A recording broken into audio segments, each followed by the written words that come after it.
avez refusé de... Salut tout le monde, j'espère que vous allez bien. On va regarder une story de Nabil Flix qui va nous annoncer la date et l'heure de l'épisode 5 de son reportage que de Marwa Loud et l'artiste. Et après sa vidéo, je vous dirai mon avis. N'hésitez pas à mettre un pouce bleu et à vous abonner. Je vais te la mettre bien parce que de toute façon, il faut que je te fasse bien ton cadre. Mets la droite la chaise, s'il te plaît. Parfait. Et on va essayer de cacher l'interrupteur qui est derrière toi. Est-ce que tu peux te décaler un chouïa? Ouais, parfait. Ok. Ouais. Et je trouvais ça plutôt sympa. Je te confirme. Je monte d'emblée sur tes stories. Sérieux? Ouais, je te jure que c'est vrai. Par rapport. Ma vidéo a été tournée par mes producteurs de l'époque. Donc je les rappelle, je leur explique que je les ai pas écoutés, que j'y suis allé et que j'ai bien fait. Donc à ce moment-là, on tourne une vidéo en studio et c'est eux, il me semble, qui avisent l'autre partie que la vidéo va sortir dans la semaine. Et c'est là que du coup, il y a un gros revirement de situation. Très bonne conseillère. Et ce qui fait qu'aujourd'hui, l'équipe que j'ai autour de moi, elle est juste incroyable. J'ai 100% confiance en eux. Et je pense que c'est grâce à eux que j'évolue aussi, tu vois. Parfait. Oh putain de merde. Ok, très bien. Alors, là, c'est pour le coup. J'aimerais dans quelques années me retirer, fonder ma famille, avoir mes enfants, etc. Et mener une petite vie paisible parce que même si j'aime beaucoup ce que je fais, je pense que ça se ressent.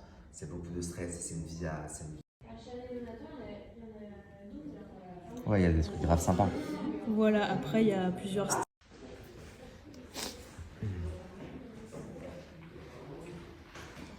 Ah, j'aime trop. En gros, c'est ce qu'on fait de...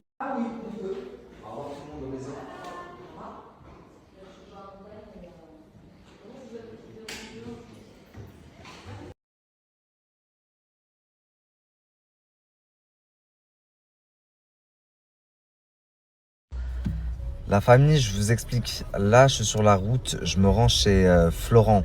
Vous vous rappelez de Florent? C'est celui qui fait le montage et qui a raté l'anniversaire de sa fille pour vous sortir de l'épisode 4 à temps surtout. Donc là, je vais le rejoindre depuis ce matin, enfin depuis hier déjà. Il est sur l'épisode 5, les derniers détails, etc. Donc je vais aller le voir pour voir où ça en est. Je vous tiens au courant tout à l'heure.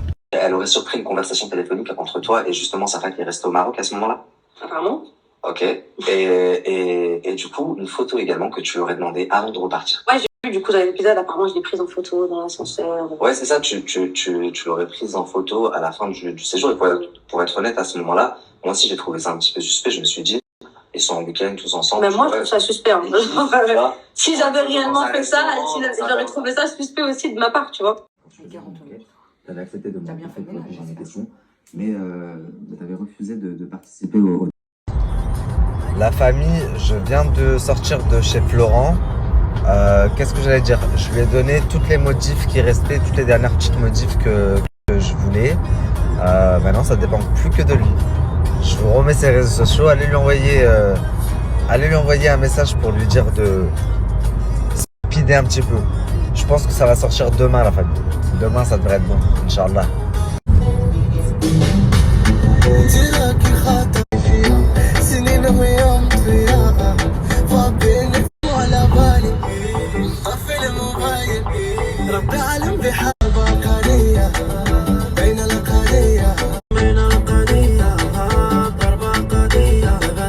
Aoud a-t-elle fait de la sorcellerie sur l'artiste? Juste avant la fin des vacances à Amsterdam, Marwa Loud va prendre une photo de la femme de l'artiste. Elle a trouvé ça bizarre, mais sans plus. Marwa, sa sœur et sa manager vont donc partir à Marrakech pour bosser. Et la femme de l'artiste, elle va se dire, je vais engager un détective privé histoire de les suivre un petit peu. Et il s'avère que finalement, les trois femmes ont rencontré un célèbre sorcier de là-bas en présence d'un ami très proche de l'artiste qui l'appelle Monsieur C. On sait pas. اخوان نبيل انا كنتفرج في فيديوهاتو وكنحاول نوصل لكم داكشي اللي كيقول حتى كنمشي كنغبر واحد ساعتين على انستغرام كنجي كنلقاه مدوزني عنده في ستوري يعني وعاجبو داكشي وكيدير دار لي لايكات الستوري شي Premier épisode,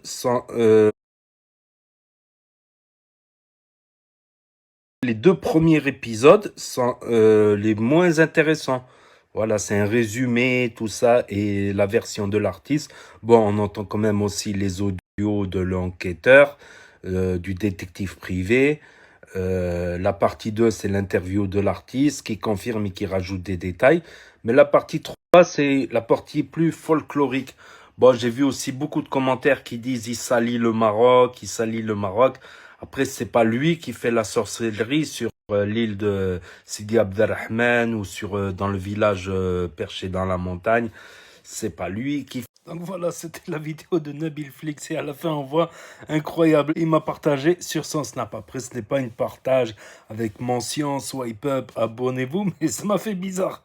Voilà, je regardais sa story, tout ça, il passait toutes les vidéos des gens qui en parlaient sur lui, en bien ou en mal, voilà, ou en critique constructive, on va dire. Et là, je me vois en plein dedans. Je dis, qu'est-ce que je fous là, moi? Putain, qu'est-ce que je fous là, moi? Donc, la partie 5, donc ça sera demain, ça sera le 11, voilà, le jeudi 11. Donc, normalement, vers 18h. Donc, faut compter 5 heures de retard. Comme la dernière fois, 5 heures de retard. Ah, voilà, donc c'était la story de Nabil Flex, le flexage du jour, la flexation, la flexette. Pour les Nabilou et les Nabilettes. Je crois que le gars, il a dit ça. Les Nabilou et les Nabilettes. Bon, il a vite abandonné l'idée d'appeler sa communauté les Nabilettes. Il a vite oublié. Aïe, aïe, aïe. Après, oui, je vois dans l'histoire qu'il y a eu avec PPPB, tout ça, il y en a, ils disent, ouais, tout ça. Après, il a fait des erreurs. Il a fait des erreurs, comme filmer des gens à leur insu.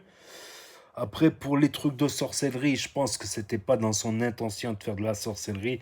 Mais il a acheté les bougies, l'encens, des trucs comme ça, là, les assiettes et la chèvre, juste pour le besoin du reportage. Moi, je trouve, après, il y en a beaucoup qui ont dit qu'il a utilisé la petite Naïma, Allah yarhama. D'un côté, elle fait partie de l'histoire, comme j'ai dit, vu que l'artiste, il a cru longtemps les ragots des gens qui lui ont dit que c'est Marois qui a fait faire assassiner la petite Naïma, Allah yarhama. Donc, mais moi, ça m'a fait prendre conscience que la sorcellerie, c'est pas simplement tirer les cartes ou la demander de réussir professionnellement. Ça peut aller jusqu'à l'empoisonnement, jusqu'au crime d'enfant quand même. Donc c'est la sorcellerie. Moi, j'ai pris conscience de ça en regardant justement ces vidéos-là. Après, il a fait des erreurs. Oui, il faut pas filmer les gens à leur insu, mais il ne les a pas humiliés. Et comme dit l'autre, ils ne savent même pas ce qui se passe en dehors de leur village. Donc tu crois qu'ils vont faire des procédures judiciaires? Je pense pas, voilà. Comme le sorcier aussi, quand il a mal parlé devant des enfants de la famille du sorcier. Bon, ils n'ont pas compris. Je sais qu'ils n'ont pas compris quand même. Mais c'est moyen. Même si c'est un sorcier, même si le mec, c'est une ordure. Tout ça, mais c'est pas lui qui va porter plainte, je pense, pour être diffusé. Je pense pas, parce que lui, s'il se fait arrêter, c'est chaud. C'est plus les sorciers qui se font arrêter. Celui-là qui allume une bougie, c'est pas interdit.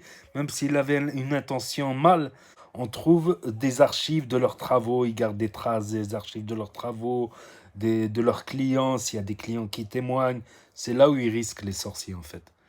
Le client, il risque moins. Il risque, mais il risque beaucoup moins le client que le sorcier, le chouef, la chouefa, voilà, la chouette, aussi la chouette chouefa qui chauffe les chouefs. Une chouef, ça sent chouefé, doit savoir chauffer sans se faire chouaffer. Bon, je vais arrêter mes conneries là. Qu'est-ce que je voulais dire aussi? Qu'est-ce que je voulais dire? Ah oui, par rapport à PPBBBBB, moi, un truc qui m'a sauté aux yeux la première fois que j'ai regardé les reportages sur Marcus Dia. Marcus Dia, il est passé complètement à côté. Tout le monde est passé à côté. Mais quand il faisait la promotion de sa formation de revente de véhicules, PPBB, il a dit il a acheté une Porsche qui va à 60 000 ou 30 000 euros. Donc une voiture de luxe accidentée, plus le moteur, tout ça. Qu'il l'a acheté, qu'il l'a pas acheté, qu'il a pris les photos sur le net ou pas, c'est pas ça. Mais un spécialiste du véhicule, il vous dira, oh, c'est quel riche qui va acheter une voiture d'occasion accidentée et réparée? Mais quel riche? Même un pauvre, il veut pas acheter une Clio 1. Une Clio 1 accidentée, il veut pas l'acheter, gars. Wallah l'adim. Même un pauvre, une Clio 1 accidentée, réparée, il veut pas l'acheter. Il veut une Clio 1 jamais accidentée. Alors, un riche qui a les moyens, Vous croyez qu'il va faire quoi comme économie? Des économies de poussière, pour lui c'est des poussières. Donc à moins qu'ils revendent des véhicules accidentés, réparés et maquillés. Ça c'est interdit. D'ailleurs la première chose qu'on fait quand on achète un véhicule d'occasion, c'est de regarder sous tous les angles qu'il n'y ait pas des traces, des preuves comme quoi ce serait un véhicule accidenté. Voilà. Les véhicules, une Porsche accidentée, à la limite, qui peut vouloir l'acheter? Un bon mécanicien qui n'a pas le budget. Il a peut-être 30 000, mais il n'a pas 60 000 ou là 50 000. Et toute la main-d'œuvre, il va être pour lui. Voilà. Ou quelqu'un qui va récupérer les pièces. C'est plus pour les pièces, en fait. C'est plus pour les pièces. Un véhicule accidenté. Même mes parents, quand j'étais petit, quand ils achètent un véhicule, ils avaient peur que ça soit un accidenté, réparé. Déjà, rien que ça. Et ça, il a fait exprès, ça. Comme ça, s'il y a des gens qui s'y connaissent un petit peu, ils vont pas rentrer dans sa formation. Il trie. Il prend peut-être que les plus naïfs. Mais moi, ça m'a sauté aux yeux. Trouvez-moi quelqu'un qui va acheter une voiture à 100 000 euros, à 60 000 euros, une voiture à 60 000 euros, qui va accepter d'acheter une voiture accidentée et réparée.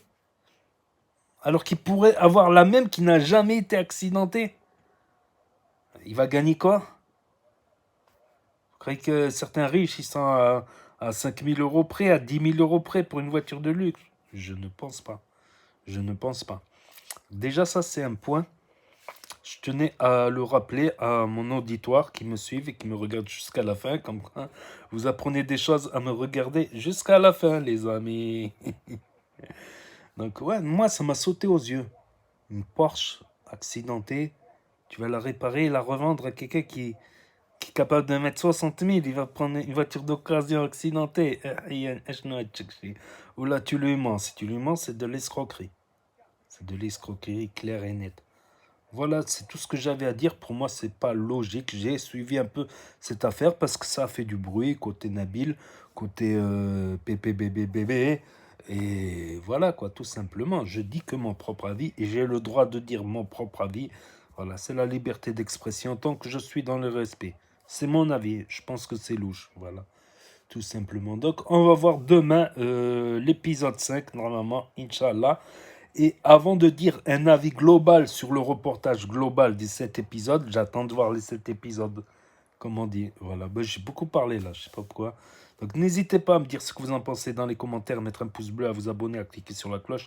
Et je vous dis à très bientôt les amis les potos pour de nouvelles vidéos. Merci d'avoir regardé, c'était Actu YTB2, premier sur les actus, les infos des influx. Et j'ai que ça à donner, des vidéos à partager.